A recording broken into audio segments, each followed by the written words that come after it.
What a great pleasure for Afghan Ascent to bring you an unusual kind of guest.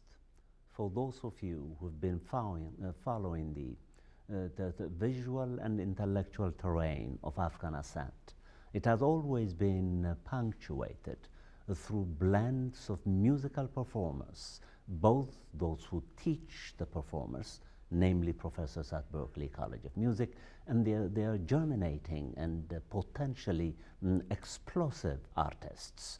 The program has been consistently and committedly been bringing you these kinds of guests to my benefit and the benefit of my audience, 850,000 of you. And of course, there will come a time in which I can hopefully, humbly be able to say I now have 1 million viewers. My guest tonight then, Professor John Quelch, globally known. And from the brief interaction that I had with him before we met for the first time, I sense a great mind with a sense of humility, patience and respect for those whom he teaches as a professor and from those from whom he learns. While I was doing some research on him, I stumbled upon 10 pages or so of descriptions in Wikipedia. I was just telling him that it's going to take me a good portion of the interview if I were to saddle my viewers by reading each and every word that is in Wikipedia. So instead, I have decided to make some cautiously framed parts of a long introduction to give you a sense of who this person, this man, this professor, this thinker, this entrepreneur is. Professor John Quelch. John Anthony Quelch, born August 1951, was appointed in 2017 as Vice Provost for Executive Education and Dean of the School of Business, it should have been, the School of Business Administration at the University of Miami. He's also the Charles Edward Wilson Professor of Business Administration Emeritus at Harvard Business School, one of the most powerful schools in the country, as everybody knows, and Dean Emeritus at the China-Europe International Business School in Shanghai. Additionally, Professor Quelch's early research focused on the application of marketing to preventive healthcare programs, which is an arena of his wide interests that he's currently focusing on. He told me a few minutes ago, and we'll be discussing that in the course of the interview. This resulted in the article Marketing Principles and the Future of Preventive Healthcare. Catchy, relevant, important. And other papers in the American Journal of Clinical Nutrition and Nutrition Reviews. Next, should I say, Professor Quelch, John Quelch, focused on how to improve the design and productivity of temporary price promotions. These were coalesced in the book Sales Promotion Management by a prestigious press, Prentice Hall, 1989. By the late 1980s, Professor Quelch had already turned his attention to the marketing implications of globalization, a catchy phrase of our time. His research on global marketing was profiled by Mazur and Miles in Conversations with Marketing Masters. His books in this domain include, there are 25 of them, a combination of books that he singularly authored and also books that he edited and worked on with others. Just to mention a few, The Global Market, Josie Bass, 2005. The New Global Brands, Managing Non-Governmental Organizations in the 21st Century, Thompson, 2006. Business Solutions for the Global Poor, my very own favorite, because my first 3 books in moral economy, in moral philosophy, dealt with the conditions of the global poor. in which I too attempt to advance certain solutions. So you can imagine how intrigued I am by the content and arguments of this book. Business Solutions for the Global Poor, 2007. Greater Good, How Good Marketing Makes for Better Democracy, by the prestigious Harvard Business Press. Not easy to get published by anything that has the name Harvard in it. All Business is Local, Penguin Portfolio, 2012. Global Marketing Management, 6th edition, BVT Publishing, 2017, so on and so forth. It's long, all things have a beginning and an end, and I better end the introduction very soon by noting some important facets of his work, namely his numerous memberships in powerful and prestigious institutions. Therefore, he was a member and is a member of the American Academy of Arts and Sciences, the Trilateral Commission, a powerful institution, the Council on Foreign Relations, and the International Advisory Board of British American Business. He is a companion of the British Institute of Management, a fellow of the International Academy of Management, a free man of the City of London, and a member of the Worshipful Company of World Traders, an honorary fellow of both London Business School, and Exeter College, Oxford, and a 12-time faculty fellow of the World Economic Forum. I think this will do for now. And the interview now begins. Welcome to Afghan Ascent. Thank you very much indeed. Delighted to be here, and congratulations on the size of the audience. When are you expecting to get to 1 million? Well, after this interview. I think that's the answer I was looking for.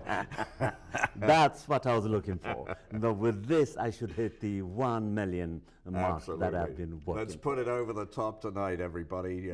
Phone your friends and relatives and get to your doors over the top tonight. Oh, thank you so much. So let's begin now. One thing that I learned when I was doing, with great interest, research on your work, I cannot help but be jealous, because I'm a human being who has also authored a few books, none of which sold more than maybe 2,000 copies in my lifetime. And here you are, I learn, who has authored hundreds of case studies through the famous business school. And these case studies have sold 400 million copies. 4 million copies. That's remarkable, John. So that by itself is my first question.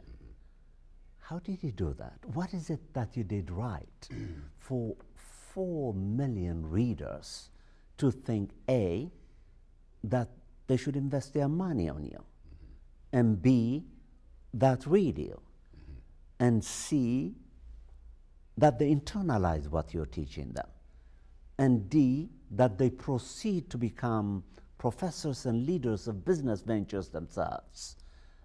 Therefore, E, so that the principles that you've written about could be globalized. This is a remarkable achievement. How did you do it, John? Well, you're very kind to mention the 4 million, but I think it really started in the following fashion. I became a doctoral student at Harvard Business School in the 1970s, and the first year I was in the program, I did extremely poorly. I was not a good student. For whatever reason, I couldn't resonate with the material or with the instructors. And at that point, I was very fortunate to be taken under the wing of a very senior professor who saw something in me that no one else was seeing, including myself. And he put me to work developing with him case studies. And a case study at Harvard Business School, as you may know, is not a history of a situation. It is the exposition of a problem that a manager is facing, and the reader is presented with a set of facts, and in some cases a set of quotations, a set of charts, a set of exhibits that represent all of the information and the differing opinions that that manager was facing at the time that he or she had to make the decision. And that is what a Harvard Business School case study is. And the purpose of the case study is to engage the reader in the problem and have the reader develop a preferred solution to that problem, and to be able to, in addition to putting forward the solution, also explain the reasons behind why that solution is being recommended. And the way the case method works, that student, having done his or her individual preparation, will typically then go into a small group discussion for 30, 45 minutes with people in a study group in the same class, batting around the issues in the case. And that then sets up a plenary discussion of the full class that typically occurs the following day. And that plenary discussion might include 40 people, 60 people, 90 people, depending upon the size of the class. And the professor will typically call on someone to start the class. In other words, I might say, Theodorus, please open the case discussion. No question beyond that. Amazing. And you then have to put forward your sense of what the problem is that is being addressed in the case study, what your recommended solution is, and here are the reasons supporting my recommendation. And then the instructor simply turns to someone else in the room and says, well, what do you think? Or does anyone have a different point of view? And the entire 90 minutes or 80 minutes of class time, depending upon the length of the class, entirely interactive, with the instructor simply acting as the orchestra conductor. And the students are doing all the work. It's the students' show, it's the students' class, and at the end of the 90 minutes, the instructor might walk out of the room without saying anything, leaving the students still debating what the right thing to do was.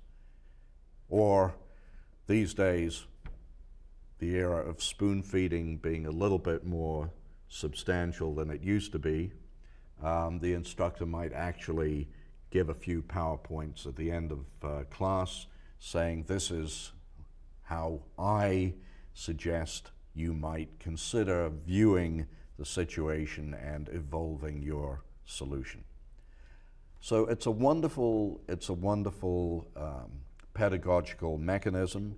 You sometimes hear today about the flipped classroom and how these days, instead of lecturing to students, instructors are advised to give the lecture ahead of time and then have a discussion. Harvard Business School has been doing the flipped classroom for 100 years. Incredible. And I just happen to find that this particular communication medium was a medium that I really enjoyed. I enjoyed the research that went into crafting the case study. And I use the word craft because it is a craft to put together one of these case studies that really excites, resonates with the audience, and at the same time facilitates the communication of many important messages that are not necessarily evident when you make a superficial reading of the case. But at the end of the full class discussion, the richness of all of the issues will be evident to the people in the room.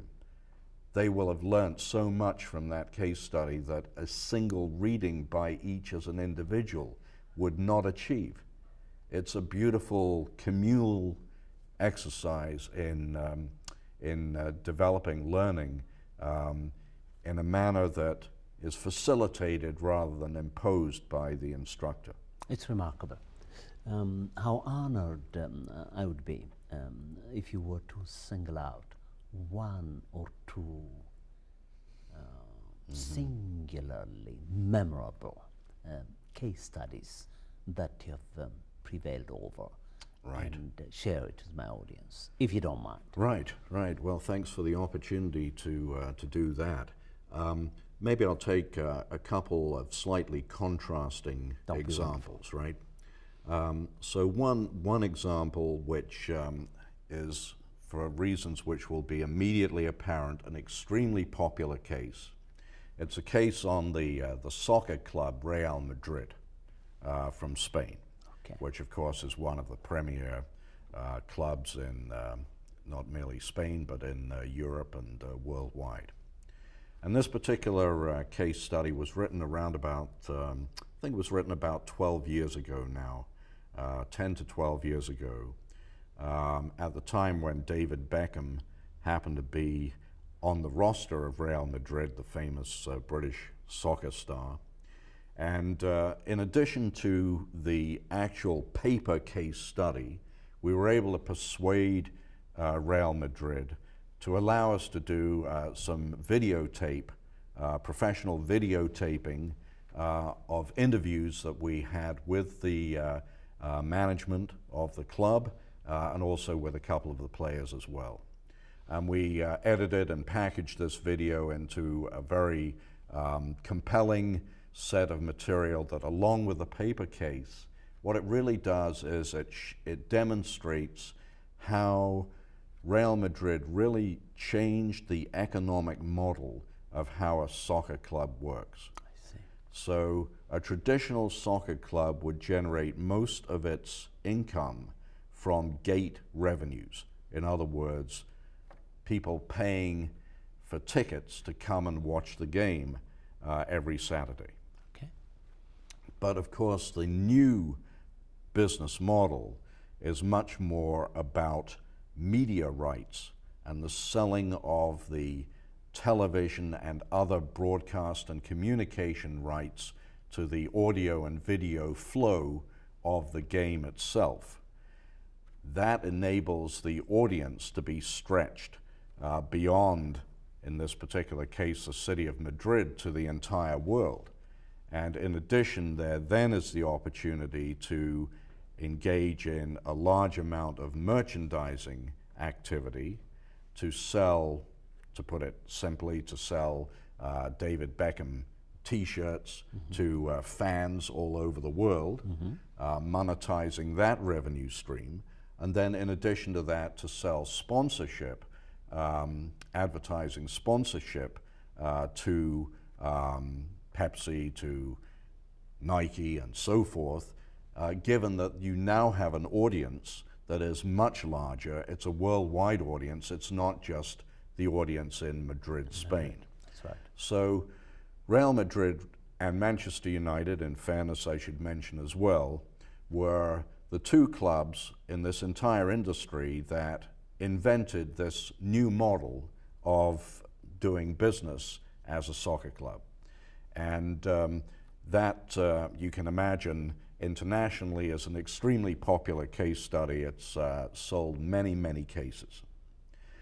A second one that's also extremely popular that I co-authored with a colleague, Young Mi Moon, very well-placed and important, successful professor at Harvard Business School. Okay. She and I went to Starbucks in Seattle, and we wrote a case study about, I think again around about maybe 12, 15 years ago. And it was a case study about how Starbucks seemingly was losing its way. Starbucks was, of course, very successful.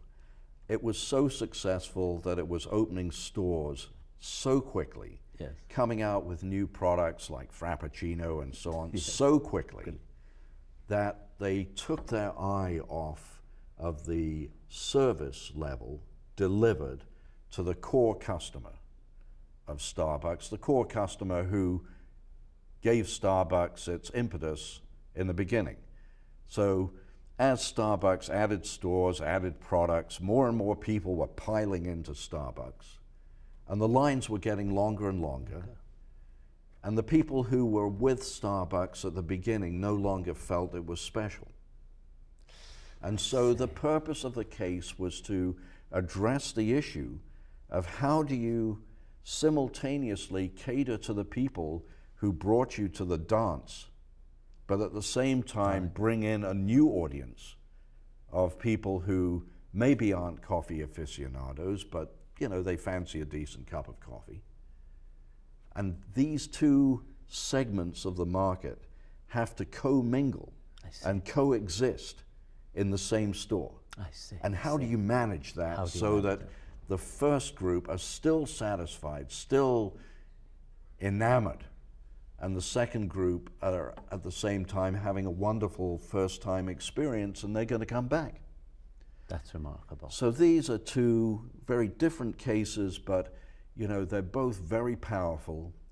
They are both about brands that are very well known, and that accounts in some part for the popularity of the cases, because if you're a professor, you know, University of Mississippi or Pepperdine in California, you don't want to assign a case study about a company that no one's ever heard about. I see. It's much more fun if you can assign a case study about Starbucks. Everyone in the class has probably been to a Starbucks. And so you get a much more excited and engaging discussion. That by itself is a business decision. And we're going to take a short break, very short indeed, and then we're going to return to the Starbucks theme.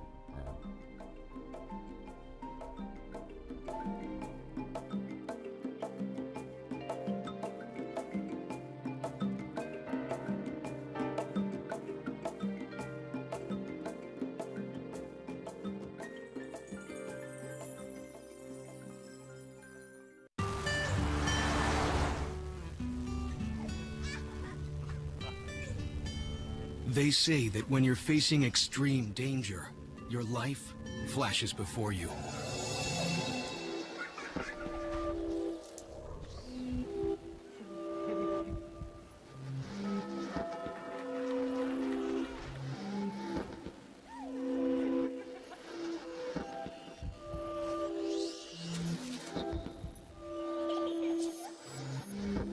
If you think that's sad, consider facing it before you even have enough life to flash before your eyes. Car crashes are a leading killer of children 1 to 13. Deaths and injuries can be prevented by using the right car seat. Visit safercar.gov/the-right-seat to know what is appropriate for each age and size.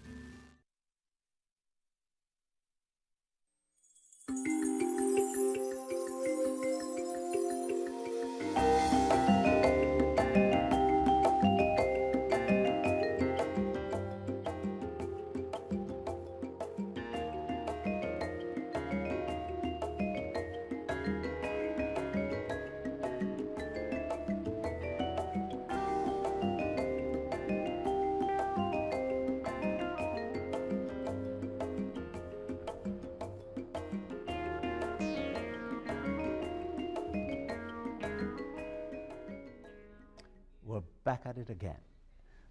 So mesmerized I was for the first 23 minutes or so.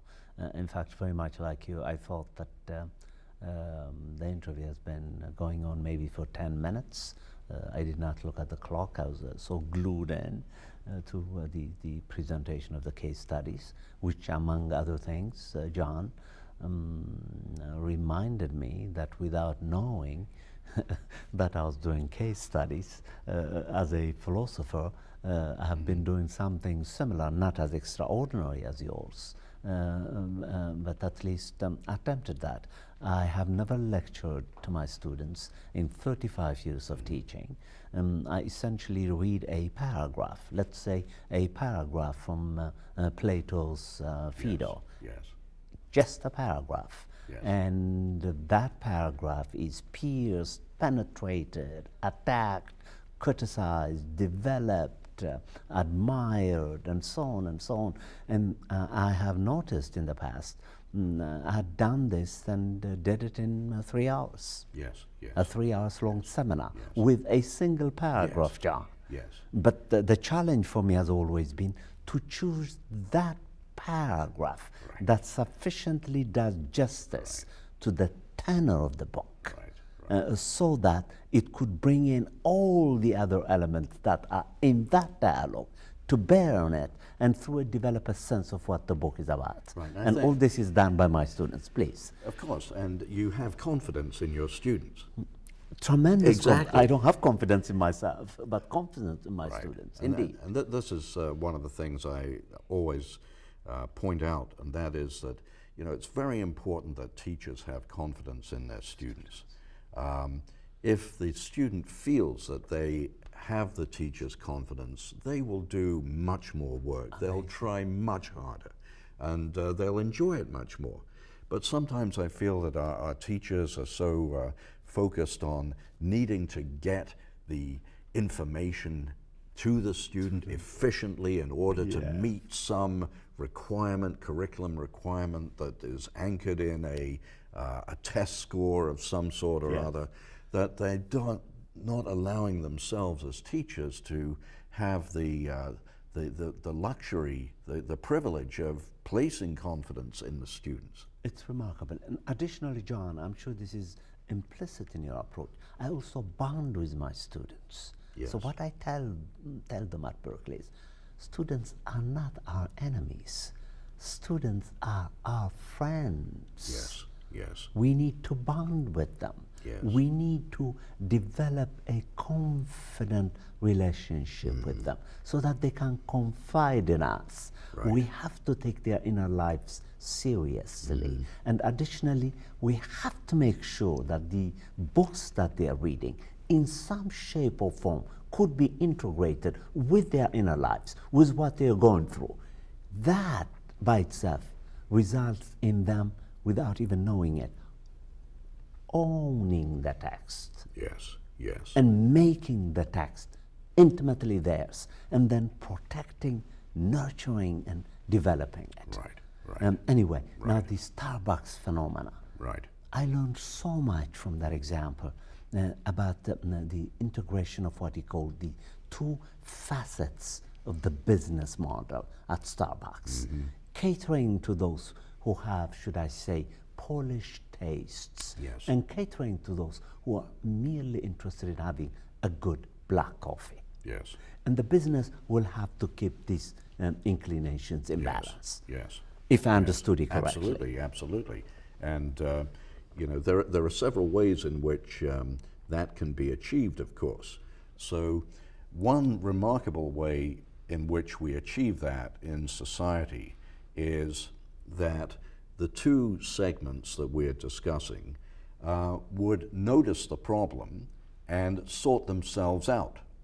So that, for example, in many Starbucks locations, between 7 a.m. and 8:30 a.m., you have a set of customers that is totally different from the group that will be there between 9:30 and 11:30 a.m. Indeed. Obviously, the first group, they're on their way to their office. They are in a grab-and-go mode. That's right. They know what they want. They probably come every day. You know, they are confident, but they want efficiency. They don't want to linger. They haven't got a lot of time for conversation, idle chatter. But when they clear out and all go to work, then another group come in. So the ones who hang out. So Yes. the funny thing is that the company doesn't actually have to have two lines, one for first class and one for economy, like the airlines, yeah. because they don't have to board all of their customers at the same time. Amazing. Yeah. So it's wonderful to explore all of the coping mechanisms that companies go through to be able to deal with different groups of people who have very different expectations. And the airlines have a terribly difficult problem because they have to put these two sets of customers first class into and the second same class. tube. Exactly. You're quite right. And you know why they have to do that? Yes. Because people often say, well, why aren't there more first class only flights as opposed to, so that the two groups are separated, right? So we have a first-class flight taking off at 9 o'clock to San Francisco from Logan, and then we have an economy flight that takes off at 9:30. Why not do that? Well, I tell you the reason for it. What is the one thing that the business traveler who is flying up front wants more than anything else? The one thing they want more than anything else is a frequent and convenient schedule. The only way, because the number of first-class passengers willing to pay that extra is limited every day, the only way that I can do that, separating the groups, is if I only have 1 or 2 flights a day to San Francisco that are first-class flights. The first-class passengers want the schedule frequency, and therefore they have to go on the same planes that the economy travelers are going on, because there just wouldn't be enough planes for them to choose from, not enough departures for them to choose from if they were just limited to first-class only services. So occasionally you see a first-class only service pop up between New York and LA, or usually New York and LA, because that's a very heavily traveled route. It's a long-haul route. You know, you want to be comfortable if you're in the plane for 5 hours, and there are enough wealthy people traveling every day or on expense accounts to be able to facilitate a frequency of schedule for those services that is sufficient to warrant the investment in first-class only planes. Wow, I could imagine. But very, very few routes in the world where that is actually practical. So for the rest of the time, everybody has to get along, and it's probably a good education that they do have to get along with each other, and somehow or other sort themselves out at the gate and when they're on board. I could imagine devoting an entire episode to just examine these themes. Yeah, absolutely. It's so rich, splendid. Consumer behavior is an unlimitedly rich opportunity for discovery and amusing anecdotes very much as well. So. Now I know how you managed to sell 4 million copies, because these behaviors are in everybody's mind. And what you have done is you have theorized it. Yes, but you have examined it. And you must have aided, I can't imagine how many managers and owners but I think shape and reshape their businesses. I think the skill, if there is a skill in this, is to be able to translate or take a behavioral anecdote, but put it in the context of a managerial problem and a decision that has a profit impact on the company and on the shareholders. Amazing. So it's the ability to connect the behavioral nuances with the profit generation or lack of generation. That's where the pedagogical lessons come. And by the way, one thing we didn't mention is that behind every great case study, and another point on the 4 million, behind every great case study is a teaching note that is written for the benefit of instructors of that case. I see. That can also be ordered from Harvard Business School or from whichever case clearinghouse you happen to be dealing with. But the instructor's note is what really facilitates the adoption of the case by so many instructors around the world, because you know, they often have to teach 4, 6 courses a semester. They don't have time to do 15 hours of analysis on each case study from scratch. You have to provide that for them and make it exciting and thrilling for them to teach the case, and also give them enough insight that they can feel confident teaching it, and that they can come across to their students as being extraordinarily brilliant people themselves. Amazing. That's part of the selling process. Indeed, you have addressed the 5-tiered questions that I asked you. You remembered the A, the B, the C, the D, and the E. I'm very grateful. And now, Do you think poor people are lacking in a business education? You know, I want to tell you a little story. So there was a very interesting CNN reporter, Gary Stryker, who for many years was the Africa correspondent of CNN. I see. And he, I recall, had one particular program which resonated with me, which was called Down the Dark River.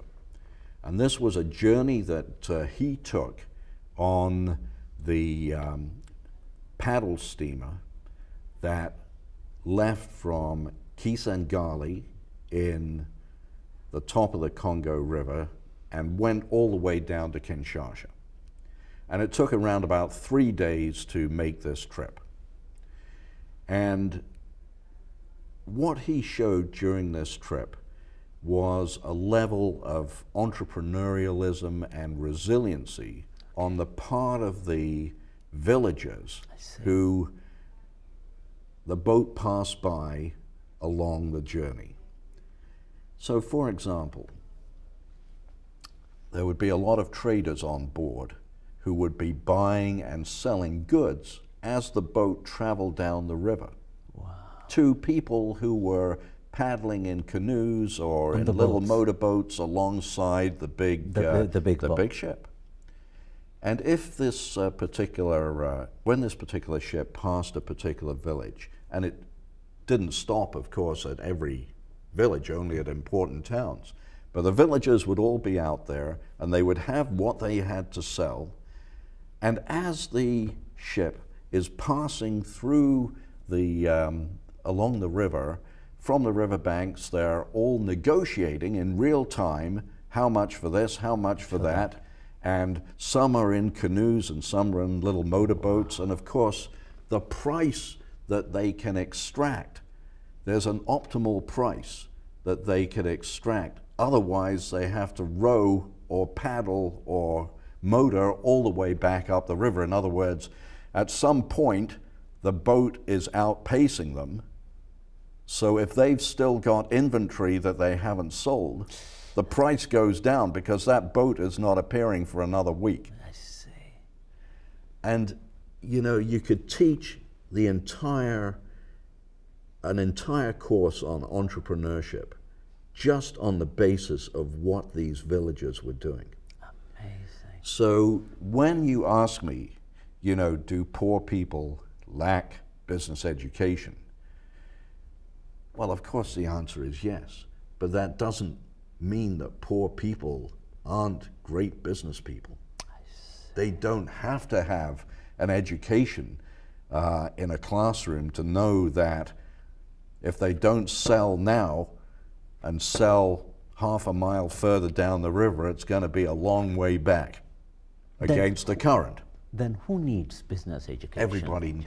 Everybody needs business education, because although you often hear people say, well, entrepreneurs are born, you can't train people to be entrepreneurs. Yes. Leaders are born, you can't train people to be leaders.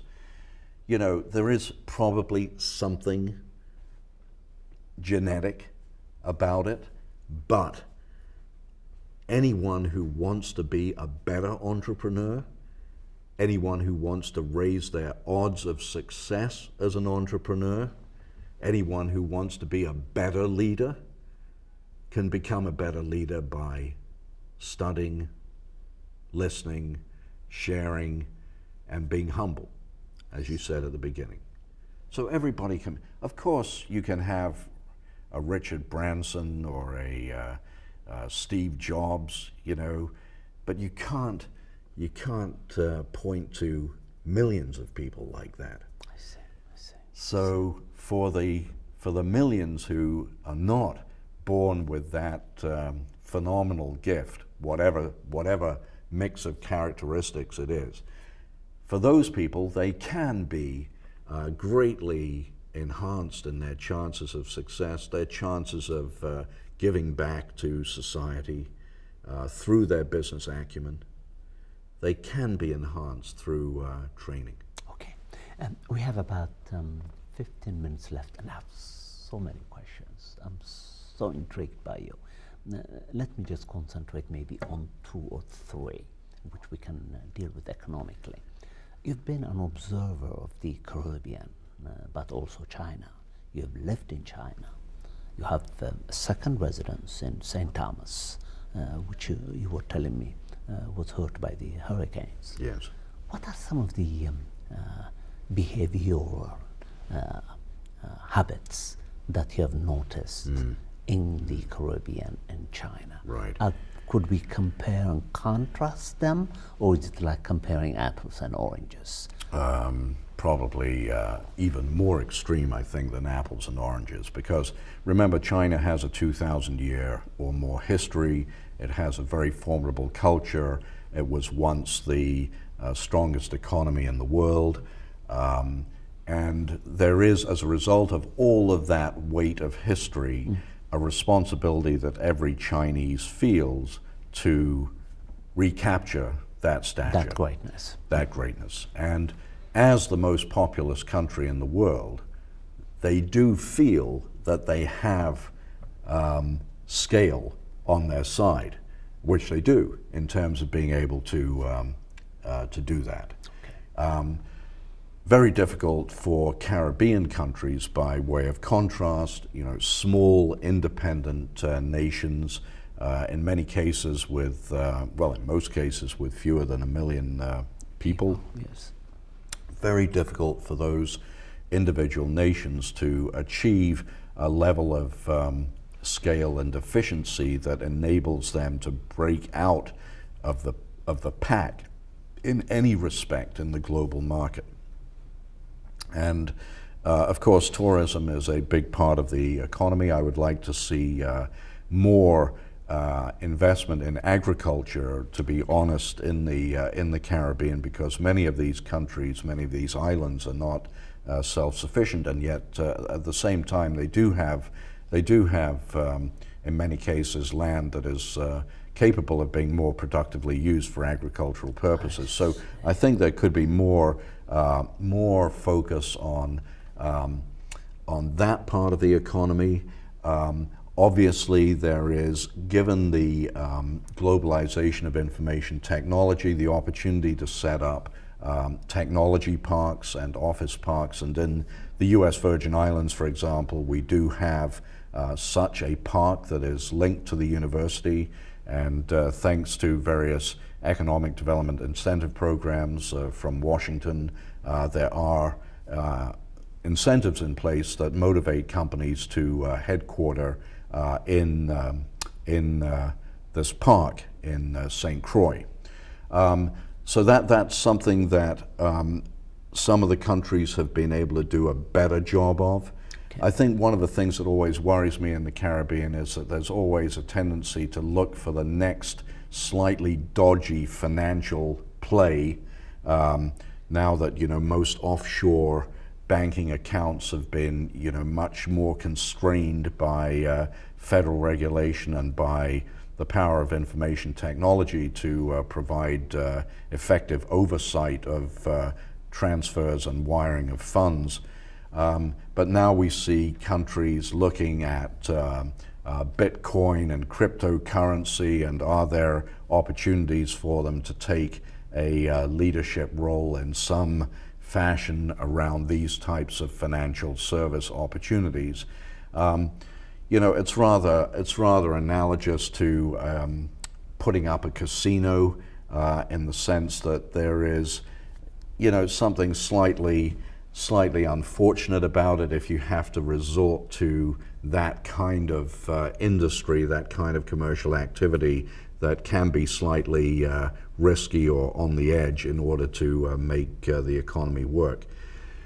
The one other thing I would say, though, from my experience in China vis-a-vis the Caribbean, one of the things that anyone who's worked in China will know and tell you is that there are no weekends in China. You do not get to have, as they have had over the past 10 years, an average 7, 8, percent economic GDP growth continually by working a French work week of 35 hours or whatever it may be.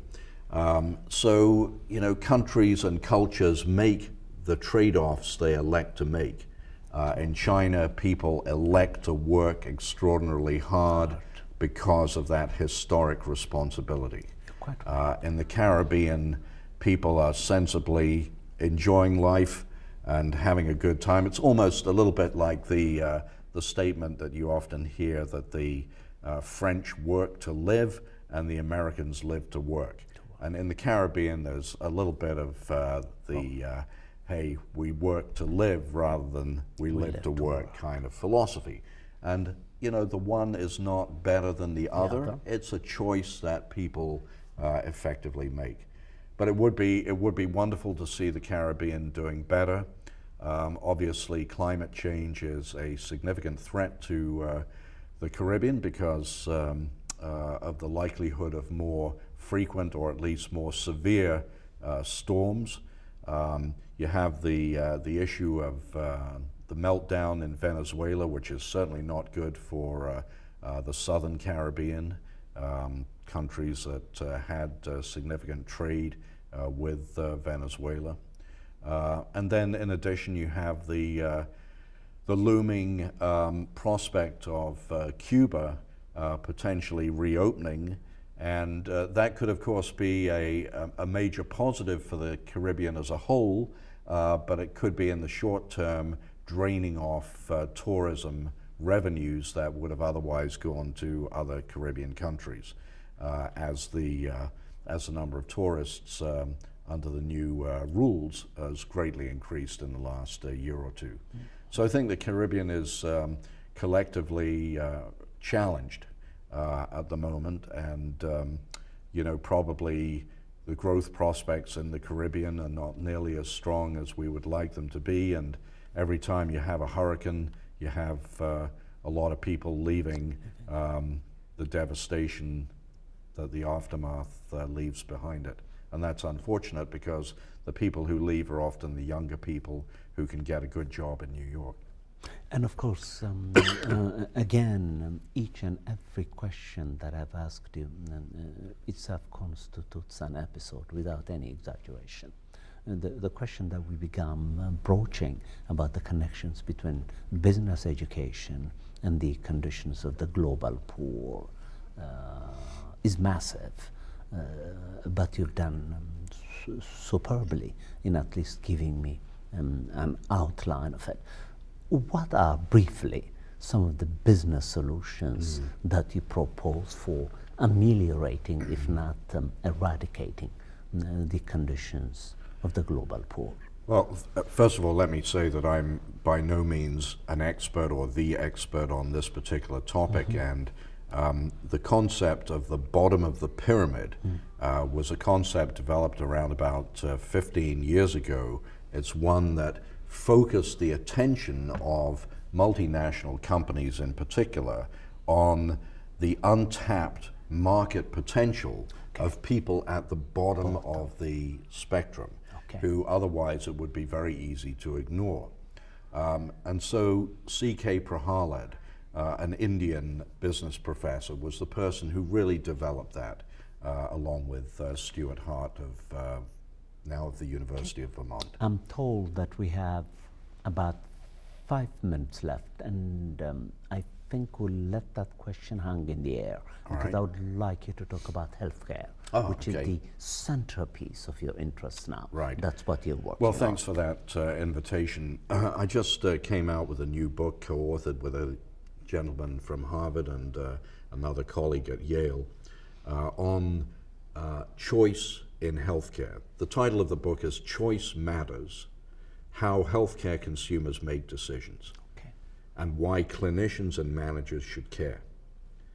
And as you can tell from my earlier commentary, I'm a very big believer in the notion of giving the consumer, we were talking about students, empowerment and opportunity to discover things for themselves. Exactly. So rather than imposing upon patients solutions that they maybe don't understand, and therefore are much less likely to adhere to in terms of compliance with medication and so forth.